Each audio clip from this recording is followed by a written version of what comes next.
반갑습니다. EBS 친구 여러분들, 중학수학 개념 끝장내기의 손성민 선생님입니다. 잘 지내셨나요? 자, 여러분들 지난 시간에 우리가 소인수 분해를 이용해서 최대 공약수도 구해봤고요. 최소 공배수도 구해봤습니다. 그리고 공약수와 최대 공약수 사이의 관계, 그리고 공배수와 최소 공배수 사이의 관계까지 여러분들 잘 복습이 되셨을 겁니다. 자, 아마 지금 이 강의를 듣고 있는 친구들 중에 여러 학년이 섞여 있을 것 같은데 중1, 중2, 중3 과정에서 가장 여러분들 싫어하는 게 뭐예요? 라고 물어보면 다들 활용이요! 라고 신나게 대답을 합니다. 자, 바로 오늘 그 활용인데요.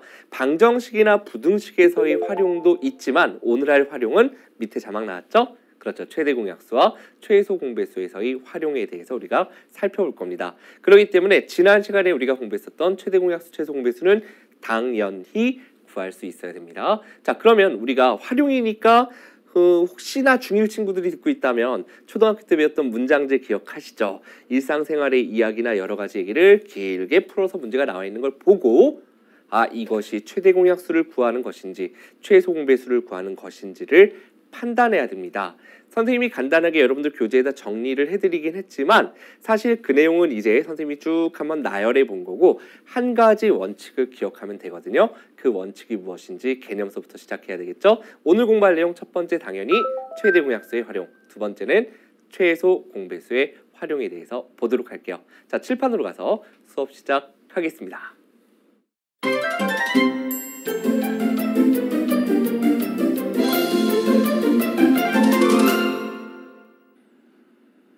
자, 칠판으로 왔습니다. 오늘 함께 개념 첫 번째 내용서부터 살펴볼 텐데요. 당연히 최대 공약수에서의 활용 문제. 활용 문제인데 최대 공약수를 이용해서 푸는 문제가 어떤 것들이 있는지 함께 보도록 하겠습니다. 여러분들 예전에 CF 중에 이런 CF가 있었어요. 우리 집 보일러 고장났다. 그런데 우리는 하나도 안 춥다. 이런 선전이 있었습니다. 보신 적 있나요? 나는 용돈이 필요 없다 하고 주머니 벌리고 이렇게 계시는 우리 할아버지 할머니 모습이 나와 있던 재미있는 CF가 있었습니다.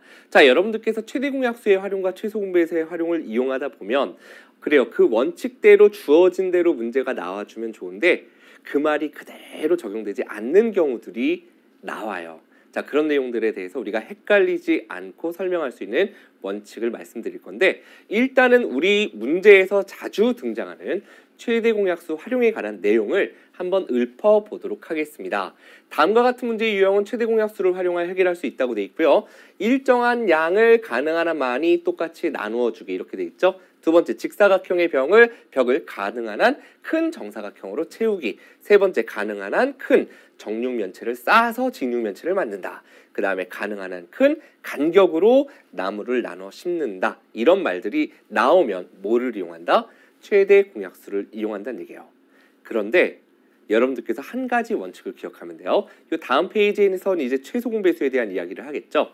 선생님이 1강에서 여러분들께 말씀드렸을 거예요. 거듭 제곱에 대해서 공부를 할 때 같은 수가 반복해서 곱해진 건 우리가 지수를 이용해서 나타낸다라고 했는데 같은 수가 반복해서 더해지면 그것이 곱하기였다라고 말씀드린 적이 있습니다. 그래서 어떻게 했었냐면 2 더하기 2 더하기 2의 의미는 이것은 2가 3번 더해져 있습니다 라고 얘기한 적이 있을 거예요. 기억하시나요? 곱하기가 더하기 몇 번 더해져 있나를 나타내는 거구나. 이걸 여러분들이 이해할 수 있다면 결론을 미리 말씀드리고 시작한다면 문제를 읽었을 때 나누어 나간다, 나누어 구한다 라는 생각이 들면 바로 약수에 대한 이야기입니다. 그 다음에 그럼 배수에 대한 이야기는 곱해져 나가는 거다. 이게 아니라 좀 전에 곱이 뭐라고요? 더하기가 몇 번 되어 있나를 나타낸다 그랬으니까 더하기로 즉 연결되어서 더해져 나가는 느낌이면 또는 쌓아 나가는 느낌이면 우리가 뭐를 이용한다? 배수를 이용한다는 얘기예요. 결국 문제에서 뭐 가장 큰, 가장 작은 이런 말이 나옴에 따라서 최대 공약수와 최소 공배수로 푸는 거다. 여기 이런 예들을 선생님이 써놓긴 했지만 여러분들께서 헷갈리지 말아야 되는 것 나누어 나가는 느낌이다. 뭐다? 최대 공약수 문제다. 곱해 나가는 게 아니라 어떻게 돼야 한다? 더해 나가는 느낌이면 최소 공배수 문제다. 이 두 가지만 딱 여러분들이 기억해 주시면 됩니다. 그럼 이제 이 내용을 가지고 이걸 하나하나 해석을 해본다면 첫 번째, 일정한 양을 가능한 한 똑같이 어떻게 해준대요? 나누어 준대. 이만큼, 예를 들어서 귤이 몇 개가 이만큼 있는데 이걸 똑같이 어떻게 준대요? 나누어 준대요. 나누어 주니까 우리는 약수의 개념이구나. 그때 가능한 한 많은 귤을 나누어 준다. 또는 가능한 한 많은 학생에게 나누어 준다. 이런 말이 나오면 최대 공약수 문제다. 이렇게 여러분들이 생각하면 되는 겁니다. 두 번째, 이게 좀 헷갈릴 거예요. 직사각형의 벽을 가능한 한 큰 정사각형으로 채우기. 이 얘기는 뭐냐면 직사각형 벽이 있는데 여러분들 화장실에 보면 타일이 붙어 있을 겁니다. 그럼 우리 생각에 선생님 최대 공약수라고 하셨고 좀 전에 쌓아져서 더해져 가는 건 배수 문제라고 하시지 않으셨나요? 그런데 타일 벽을 놓고서 화장실 벽을 놓고 여기에 타일을 붙여 나간다 이렇게 생각하시면 헷갈리는 거고, 아까 나는 필요 없다 기억하시죠? 용돈 필요 없다 기억하시죠? 무슨 얘기냐면 실제로는 서로 가로와 세로의 길이가 다른데 이것을 똑같은 길이로 뭐 하겠다는 얘기예요? 똑같은 길이로 요 길이와 요 길이가 같게끔 똑같이 이 전체 길이를 나누겠다라는 얘기가 되는 거예요. 이해되시겠죠? 그렇기 때문에 직사각형의 벽을 가능한 한 큰 정사각형으로 채운다고 해서 더해 나가는 것이 아니라 길이가 다른 걸 똑같은 가로와 세로의 길이로 나눌 수 있느냐? 근데 그 길이가 최대한 크고 싶다? 그러니까 최대 공약수 문제 이렇게 간다는 얘기입니다. 그럼 3번도 똑같은 예니까 단지 2차원을 3차원으로 옮긴 거예요. 그죠? 평면을 공간으로 옮긴 거다라는 것만 여러분들이 생각하시면 되겠고, 가능한 한 큰 간격으로 나무를 심는다. 이건 이제 뒤에 문제에서 우리가 가장 어려운 형태로 조금 있다가 보게 될 텐데요. 바로 이 얘기입니다. 예를 들어서 이렇게 직사각형 네모나게 뭐 운동장이 있다라고 생각해보고, 근데 나무를 심어야 되는데 그래요, 나무를 많이 사오진 못할 것 같아. 그래서 여기다 막 심다 듬성 심다 이렇게 심지 않고 똑같은 폭으로 심겠다는 얘기예요. 그럼 우리가 결국 가로의 길이와 세로의 길이를 똑같은 길이로 뭐 하겠다는 얘기입니까? 예를 들면 나누겠다는 얘기죠. 그러니까 가능한 한 큰 간격으로 나무를 심는다는 얘기는 이 가로의 길이를 똑같은 간격으로 나누겠다는 얘기고 세로의 길이도 나누겠다는 얘기니까 최대 공약수를 이용하는 문제가 된다. 이렇게 여러분들이 기억해 주시면 되는 겁니다. 자, 다음으로 최소 공배수에 대한 이야기를 한번 해보도록 하겠습니다. 자, 최소 공배수는 어떻게 된다고요? 더해져 나가는 느낌이라고 말씀드렸습니다. 이 얘기는 뭐냐면 예를 들어서 기차가 여러분들 많이 봤을 거예요. 8시에 출발해, 8시 20분에 출발해, 8시 40분에 출발해요. 20분 간격으로 출발한다라고 했을 때 그 기차가 출발하는 시간을 생각해보면 예를 들어 8시 20분, 8시 40분, 9시 20분씩 어떻게 돼 나가요? 더해져 나갑니다. 그죠? 바로 이때 뭐를 이용한다? 배수를 이용한다라는 이야기인데요. 자, 첫 번째 예를 보면 바로 그 이야기가 다시 나와 있습니다. 버스나 기차가 출발해요. 일정한 시간 간격으로 그것은 배수에 관한 문제고 처음으로 다시 이게 바로 최소가 되겠죠. 그래서 두 버스 또는 서로 시간이 다르게 출발하는 기차나 버스가 동시에 출발하니까 공배수가 된다. 이렇게 여러분들이 생각해 주시면 됩니다. 두 번째는 직사각형을 붙여서 정사각형을 만들겠대. 이건 무슨 얘기예요? 어떤 직사각형을 붙여서 커다란 정사각형을 만들겠다라는 얘기니까 이게 정해져 있는 것이 아니라 직사각형의 가로와 세로가 정해져 있다면 이 정사각형의 길이라는 것은 직사각형의 가로의 길이가 어떻게 돼서 쌓아져서 나간 길이일 테고 세로의 길이도 요 작은 직사각형의 길이가 더해져서 나간 건데 가로와 세로가 같아야 정사각형이 되니까 공배수 문제구나. 이렇게 여러분들이 생각해 주시면 되는 겁니다. 요 세 번째는 당연히 평면을 공간으로 옮긴 거고요. 네 번째, 톱니의 수가 서로 다른 두 톱니바퀴가 맞물려 돈다. 이건 무슨 얘기냐면 여러분들 예전에 텔레비전 프로를 보면요, 뭐 도전 노래 몇 곡 뭐 이런 프로가 설날 이런 때 우리가 이제 방송을 했었는데요. 보면은 여기에 이렇게 막대기가 꽂혀져 있고요. 여기에서 바늘이 이렇게 요걸 뱅그르르 돌리면 탕탕탕탕 치면서 이게 한 칸씩 옆으로 가서 멈춘 부분에 있는 노래를 부르는 것. 뭐 이런 게임을 여러분들이 아마 본 적이 있을 것 같습니다. 있나요? 예, 좀 옛날 얘기인가? 예, 해마다 하니까 아마 여러분들 느낄 수 있을 텐데, 그러면 예를 들어서 요 바늘이 있는 지점을 기준으로 생각해 본다면 이 한 바퀴가 돌았을 때 몇 번 이 바늘을 치게 되나를 생각해 보면 바로 이 막대기의 수만큼 치면서 지나가게 되겠다는 얘기죠. 그러니까 그 부분에 또 다른 원이 만약에 붙어 있어요. 이제는 원이 아니라 톱니라고 생각해 본다면 요 맞물린 지점에서는 한 바퀴가 돌았을 때 이 톱니 수만큼의 톱니가 이 부분을 지나갈 테고, 위에도 위의 톱니 수만큼이 이 부분을 지나가게 될 테니까 결국 똑같이 처음 지점에서 만나게 되는 건 공배수 문제가 된다는 얘기죠. 예를 들어 지금 이 톱니를 정확하게 세지는 않았지만 예를 들어 10개라고 한다면 한 바퀴 돌았을 때 10개, 두 바퀴 돌았을 때 20개, 세 바퀴 돌았을 때 30개, 결국 바퀴 수가 돌아갔을 때 한 바퀴씩 돌았을 때 10, 20, 30, 40 이렇게 더해져 나가겠죠. 결국 배수의 문제구나라는 걸 여러분들이 생각할 수 있으면 되는 겁니다. 자, 활용 문제가 쉽지는 않아요. 이렇게 딱 하나로 이야기할 수는 없지만 선생님이 몇 가지 예를 간단하게 보여드린 겁니다. 자, 같이 함께 이 내용에 대해서 개념 확인 문제로 다져보도록 하겠습니다.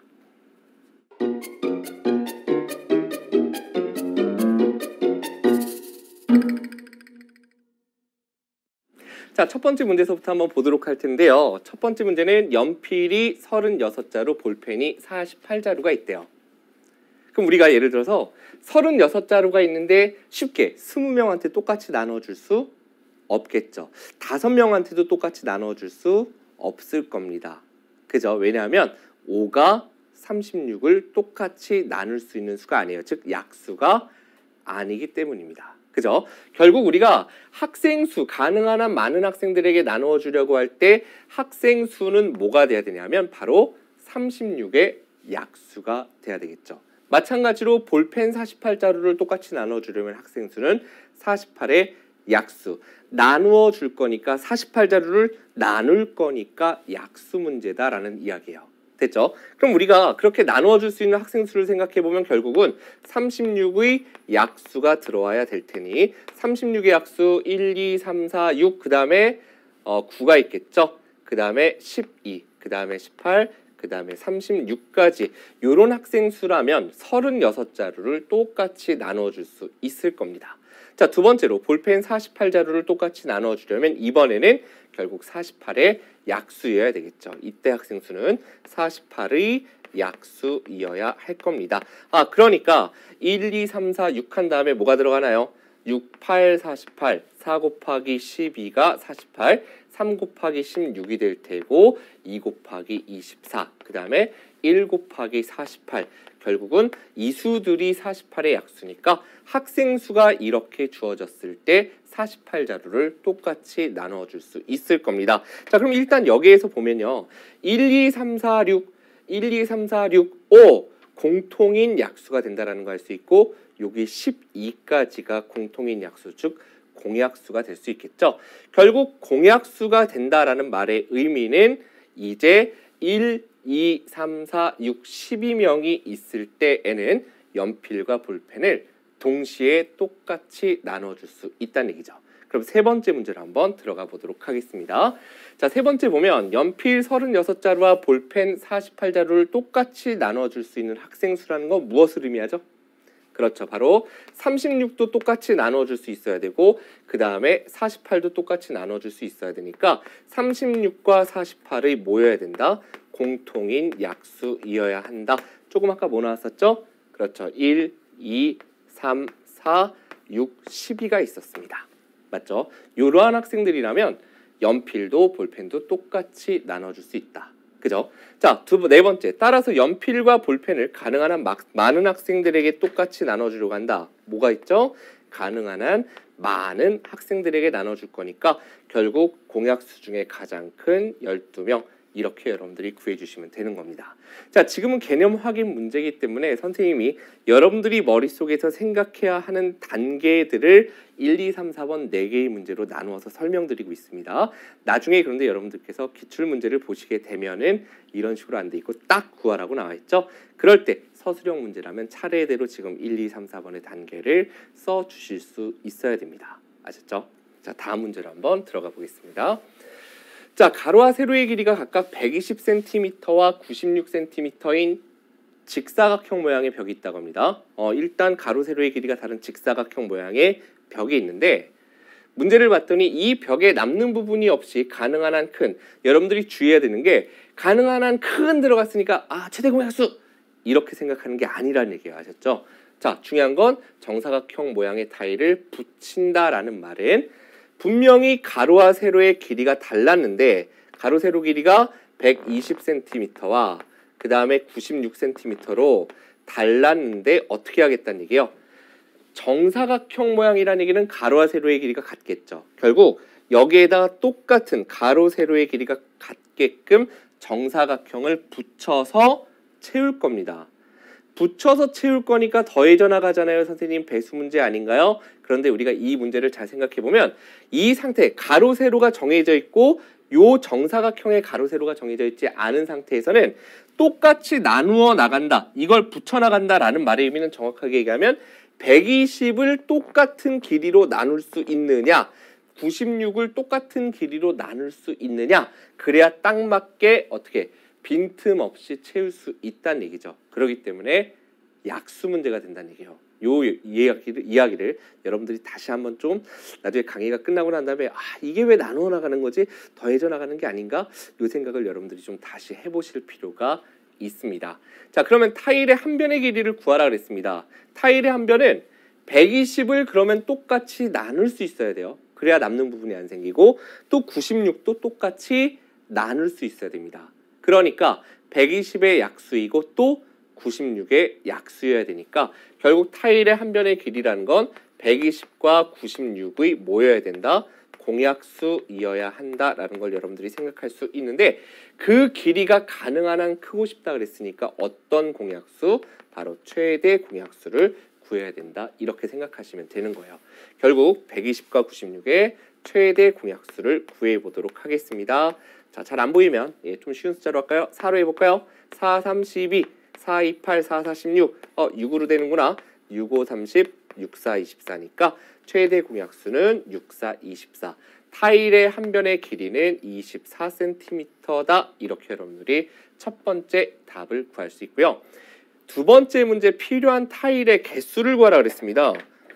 타일의 개수 어떻게 구하지? 자, 우리가 다시 한번 그림을 여기다 이렇게 그려볼게요. 그러면 가로의 길이가 120이었어요. 근데 이것을 24cm로 나누어 나간다라는 얘기니까 결국 120 나누기 24 하면 개수가 나올 수 있을 겁니다.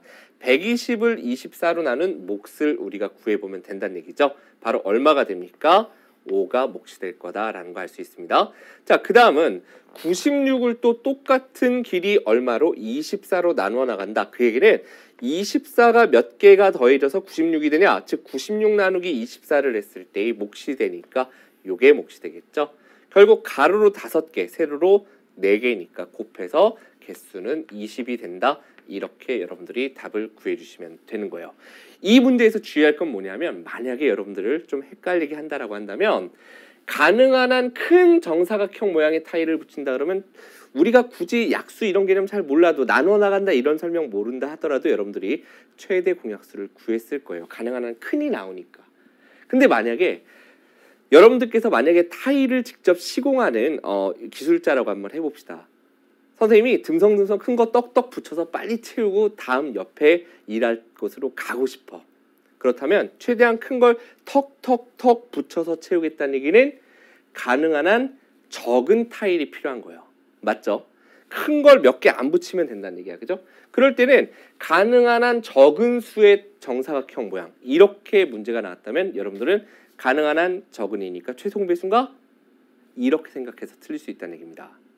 이해됩니까? 무슨 얘기인지? 그러니까 요 문장은 얼마든지 문제를 여러분들에게 복잡하게 헷갈리게 만들 수 있기 때문에 여러분들께서 큰, 작은 이것만 가지고 최대 공약수, 최소 공배수 이렇게 나누면 안 되고 나누어 나가는 거구나라는 느낌으로 최대 공약수를 이해하셔야 된다는 얘기예요. 되셨죠? 자, 다음 내용으로 한번 들어가 보겠습니다. 자, 다음 문제는 좀 쉽습니다. 사실 최대 공약수보다 최소 공배수가 조금 쉬운데 왜냐하면 더해져 나가는 건 여러분들이 우리 주변에 좀 많아요. 그죠? 더해져 나가는 것들이 좀 더 익숙합니다. 자, 어느 버스 터미널에서 인천행 버스는 6분마다 출발하고 수원행 버스는 8분마다 출발한다고 합니다. 근데 오전 7시에 두 버스가 동시에 출발했습니다. 그럴 때 처음으로 다시 동시에 출발하는 시각을 구하려고 한다. 동시에 출발하는 건 그럼 지금 이제 시간이 더해져 나갈 거니까 배수 문제라는 건 느낌이 왔을 테고, 동시에 출발하는 건 공배수 문제인 거고, 처음으로 다시니까 최소 공배수구나. 이렇게 여러분들이 흐름을 잡아줄 수 있겠죠. 그러면 7시에 두 대가 동시에 출발한 다음에 인천행 버스는 6분 간격이니까 인천행 버스는 7시 6분, 그 다음은 또 6분 뒤니까 12분, 또 6분 뒤니까 18분, 6분 뒤니까 24분. 무슨 얘기예요?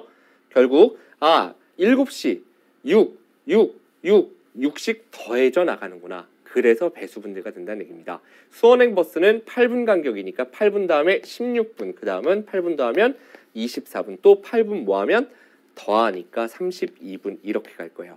그러면 7시에 동시에 출발한 다음에 시간이 엇갈리죠? 그러다가 어디서? 24분에 또 동시에 출발하는구나. 이렇게 여러분들이 구할 수 있겠죠? 그 내용 세 번째 다음에서 보도록 하겠습니다. 자, 다음 내용 보시면요. 그럼 두 버스가 동시에 출발하는 시각은 지금 24분 간격이었습니다. 왜요? 최소 공배수가 24니까 공배수는 최소 공배수의 배수죠. 24분 다음을 여러분들은 예상할 수 있습니다. 굳이 직접 구하지 않더라도. 그죠?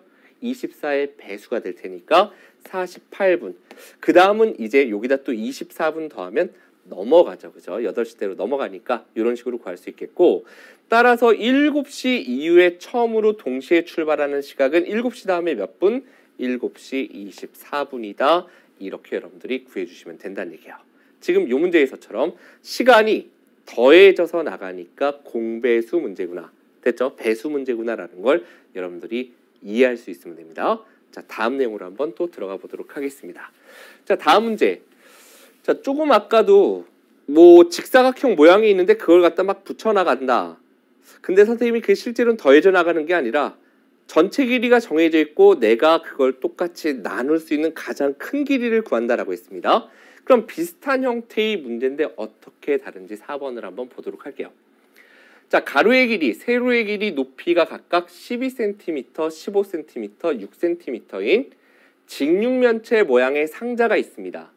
근데 이 상자를 빈틈없이 쌓아서 크기가 가장 작은 정육면체 모양의 상자를 만들려고 한대요. 자, 지금은 뭐가 정해져 있어요? 작은 게 정해져 있는 거고 그걸 쌓아서 큰 걸 만들 거야. 그죠? 그러니까 이 큰 길이는 작은 변들이 더해져 나가서 이루어질 거란 얘기예요. 두 가지 구분됩니까? 아까 문제에서는 큰 게 정해져 있고 이걸 갖다가 잘게 잘라서 할 때 요 길이를 구하라는 거였고, 지금은 요 작은 길이가 정해져 있고, 물론 이게 지금 입체이긴 하지만 작은 게 정해져 있고 이걸 쌓아 나가서 커다란 걸 만들고 싶다는 얘기예요. 됐죠? 그러니까 쉽게 얘기해서 큰 게 정해져 있고 작은 걸 구하라 그러면 최대 공약수. 근데 이렇게 가르치는 게 사실 좋은 방법은 아닙니다만 여러분들께 진짜 이해가 안 되면 그렇게 선생님이 설명을 하니까 한번 이렇게도 설명 보시기 바랍니다. 작은 게 정해져 있어요. 그리고 큰 길이를 구하는 문제에서는 더해져 나간 길이를 구할 거니까 배수 문제구나. 이렇게 여러분들이 이해하셔도 좋겠습니다. 자, 그렇다면 정육면체의 한모서리의 길이를 구하라 그랬습니다. 결국 더해져 나가서 정육면체가 된다는 얘기는 가로, 세로, 높이가 모두 다 똑같아야 되니까 더해진 배수 중에 같은 길이를 찾는 거니까 공배수 문제구나. 여기까지 생각할 수 있겠죠? 그래서 12와 15와 6의 공배수를 구할 건데 어떤 공배수? 크기가 가장 작은 정육면체 한 변의 길이가 쌓아져 나가서 가장 작고 싶다 그랬으니까 최소 공배수 문제다. 이렇게 생각할 수 있겠죠? 자, 세수 최소 공배수 3으로 나누면 3, 4, 12, 3, 5, 15, 3, 2는 6. 하나 주의할 거. 최소 공배수는 나눠 나갈 수 있을 때 두 개만 나눌 수 있어도 나눠 나간다라는 거 기억하시면 되겠죠? 그래서 이렇게 곱하면 6 곱하기 10이니까 60. 한 모서리의 길이는 결국 60cm구나. 이렇게 여러분들이 답을 구할 수 있겠습니다. 자, 두 번째 문제는 근데 뭐예요? 필요한 직육면체의 상자의 개수를 구하라 그랬습니다. 그러면 우리는 12가 쌓여져서 60이 되고 싶다는 얘기예요. 15가 쌓여져서 60이 되고 싶다는 얘기예요. 6이 쌓여져서 60이 되고 싶다는 얘기예요. 그러면 가로, 세로, 높이로 필요한 개수를 한번 세보면 12가 몇 개 쌓여야 60이 되냐? 5개 쌓여야 될 테고요. 15가 몇 개가 쌓여야 60이 됩니까? 4개가 쌓여야 되겠죠. 6은 좀 많이 쌓여야 됩니다. 60이 되기 위해서는 6이 10개가 있어야 되는구나. 이렇게 구할 수 있으니까 이들을 곱하면 개수는 얼마가 된다? 200이 된다. 이렇게 여러분들이 답을 구하는 겁니다. 쉽지 않죠. 지난 시간까지는 좀 평범했는데 오늘 아마 여러분들 좀 어렵지 않을까 하는 생각이 듭니다. 자, 이렇게 해서 확인학습 문제까지 우리가 살펴봤습니다. 조금 더 난이도를 많이 올리지는 않을 거고요. 다른 유형을 한번 우리가 실전 문제에서 살펴보도록 하겠습니다.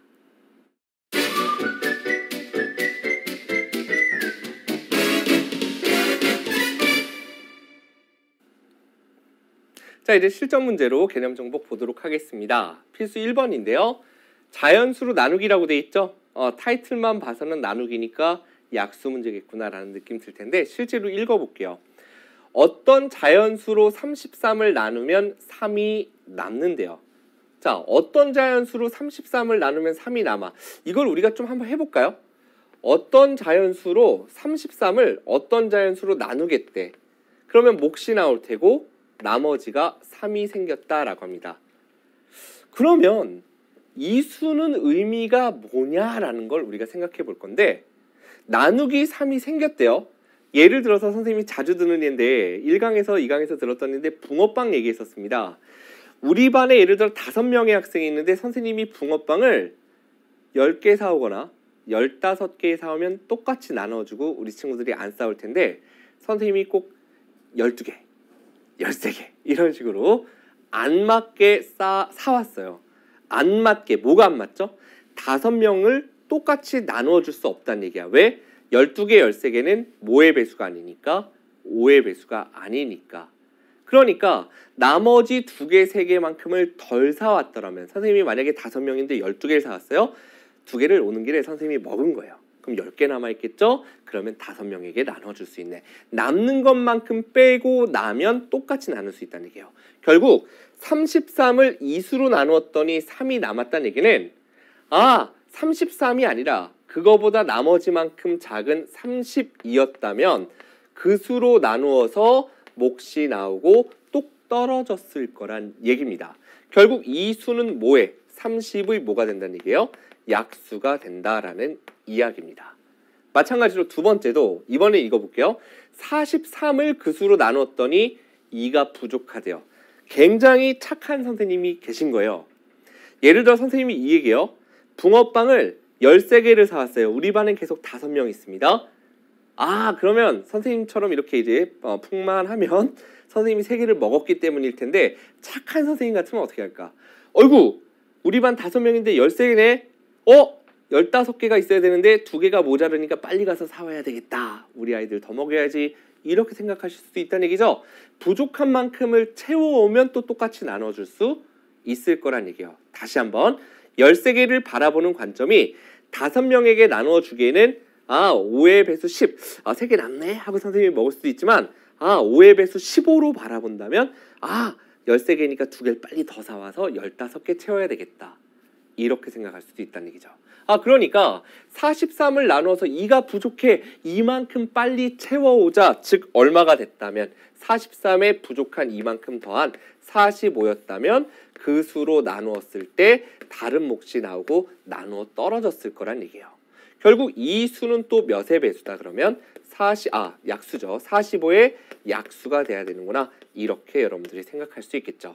그럼 이렇게 둘을 다 만족해야 되니까 당연히 공약수 문제가 될 테고 그러한 수 중에 가장 큰 수니까 최대 공약수 문제겠죠. 30과 45의 약수 중에 가장 큰 것은 물론 암산이 가능한가요, 여러분들? 15 들어올 겁니다. 3하고 2 되니까 최대 공약수 15구나. 이러한 수 중에 가장 큰 수는 따라서 15다. 이렇게 여러분들께서 답을 구해주시면 되는 겁니다.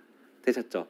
요거에 관련돼서는 굉장히 다양한 문제들이 있습니다. 근데 지금 이게 1학년만을 위한 수업이 아니기 때문에 여러분들께서 이러한 유형 혹시 1학년 친구들이라면 나머지가 일정한 것도 있지만 이 부족한 만큼이 일정한 문제들이 있어요. 그런 형태의 문제 좀 어려우니까 꼭 다뤄보시기를 부탁드리겠습니다.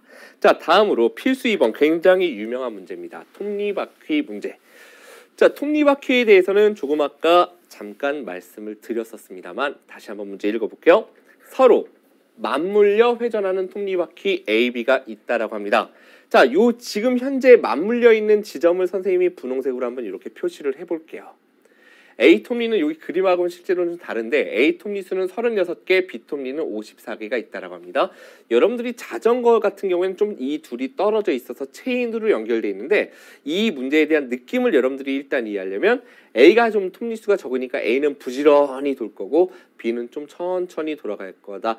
이 정도 느낌은 실생활에서 여러분들이 봐서 알고 계실 거라고 생각하고 문제를 진행합니다. 자, 두 톱니바퀴가 한번 맞물렸어요.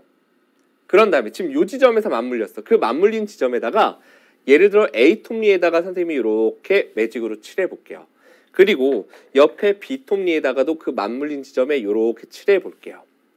그 상태에서 뱅글뱅글 돌리게 되면 한 바퀴 돌면 누가 먼저 와요? A가 먼저 와요. 그죠? 둘이 다시 이렇게 맞물리지 않고 한 바퀴 돌아오면 이렇게 돼 있을 거예요. 좀 모자르게. 그래서 두 바퀴 돌면 뭐 이런 식으로 돼 있겠죠. 세 바퀴 돌면 뭐 이런 식으로 어떻게 돼서 결국 다시 요 왼쪽 톱니에 칠한 부분과 오른쪽 톱니에 칠한 부분이 요 맞물린 지점에서 다시 만나는 것. 그러려면 몇 바퀴를 돌아야 되느냐 이걸 물어보는 겁니다. 그럼 우리는 쉽게 요 맞물린 지점에 내가 눈을 바짝 대고서 쳐다봐봐요. 아, 한 바퀴를 돌았을 때 요 매직으로 칠한 부분이 다시 왔어. 결국 36개의 톱니가 지났을 때 그 다음 두 바퀴 돌면 72개의 톱니가 지났을 때 또 세 바퀴 돌면 그쵸 72에다 또 36을 더해야 되겠죠. 108개의 톱니가 지났을 때 결국 36의 배수만큼 지났을 때 매직으로 칠한 부분이 요 맞물린 부분에 올 거고 B 톱니 같은 경우는 한 바퀴에 54개의 톱니가 있으니까 한 바퀴가 이렇게 돌면 54톱니가 다다다닥 하고 지나가 있을 테고 두 바퀴 돌면 108톱니 결국 54의 배수 톱니가 지났을 때 맞물린 지점에 요 매직으로 칠한 부분이 와 있을 거란 얘기입니다. 근데 이렇게 둘이 맞물리고 싶어요. 딱 요 지점에서. 그 얘기는 결국 36의 배수와 54의 배수 중에서 겹치는 수를 찾아라. 결국 그게 뭐예요? 공배수 문제가 된다는 얘기죠. 결국은 36과 54의 일단 다시 처음으로 같은 톱니니까 최소 공배수 문제가 되겠죠. 그래서 이거 9로 해보면 얼마인가요? 9, 4, 36, 9, 6, 2, 54. 그 다음은 또 2로 해보면 2, 2는 4, 2, 3은 6. 최소 공배수는 우리가 이렇게 곱할 거니까 2, 9, 18에다가 6 곱해주면 18 곱하기 6은 6, 8, 48, 108. 아, 결국은 자 이거 살짝 지우고 볼게요. 108톱니가 지나야 둘이 맞물린다는 얘기예요. 그러면 A는 108톱니가 지나고 싶다는 얘기는 36톱니씩 3바퀴가 돌아야 될 테고 3회전 이렇게 간단하게 써보겠습니다. B는 한 바퀴 돌면 54톱니가 지나니까 108톱니가 지나기 위해선 두 바퀴만 딱 돌면 되겠죠? 그래서 2회전 하면 되는구나. 이렇게 여러분들이 구해주시면 되겠죠. 그래서 각각의 톱니바퀴는 몇 바퀴를 돌아야 된다? 3바퀴, 2바퀴. 그리고 몇 톱니가 지났을 때? 108톱니가 지났을 때. 이렇게 여러분들이 생각해 주시는 겁니다. 톱니 문제에 대해서 선생님이 강의를 계속 많이 해왔을 텐데 요 설명에 대해서 다시 한번 여러분들 꼼꼼하게 들어보세요.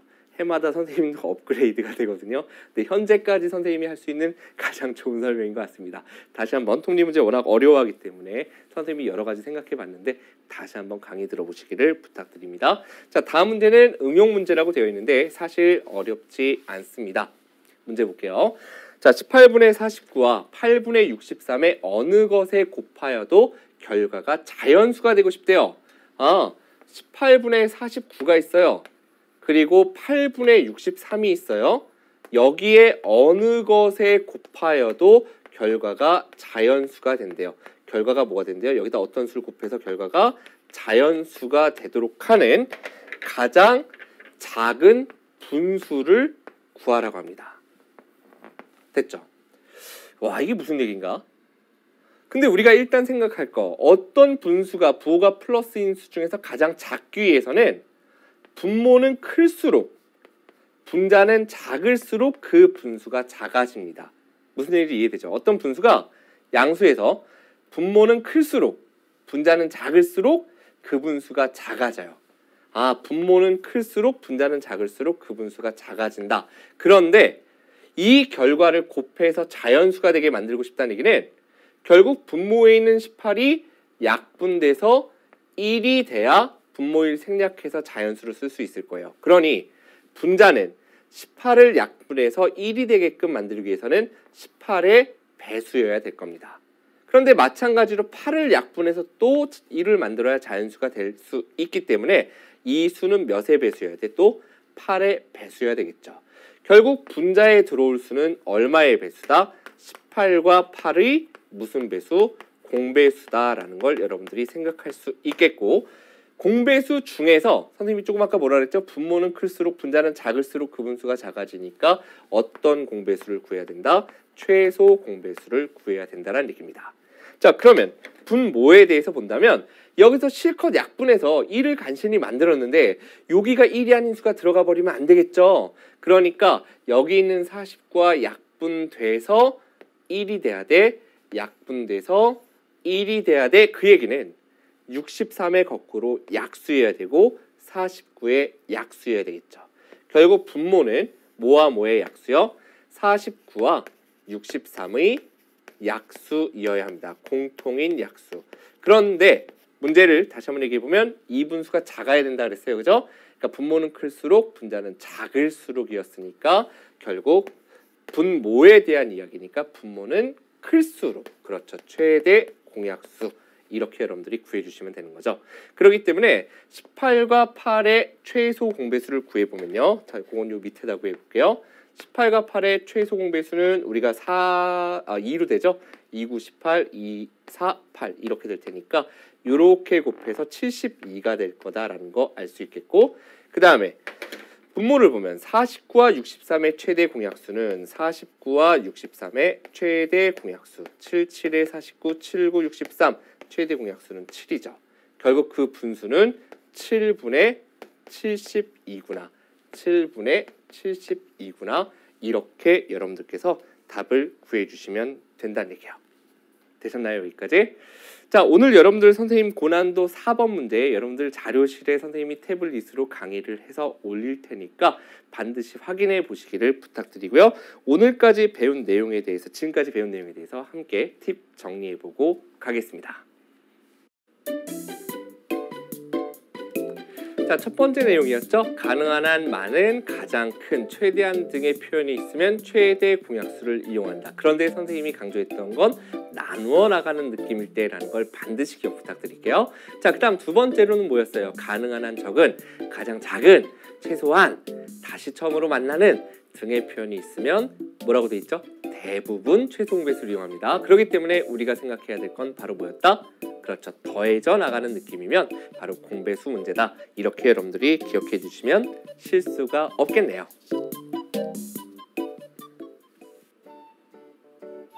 자, 오늘까지 해서 여러분들 자연수의 성질에 대해서 살펴봤습니다. 소인수분에서부터 출발해서 공약수, 공배수 내용까지 살펴봤는데요.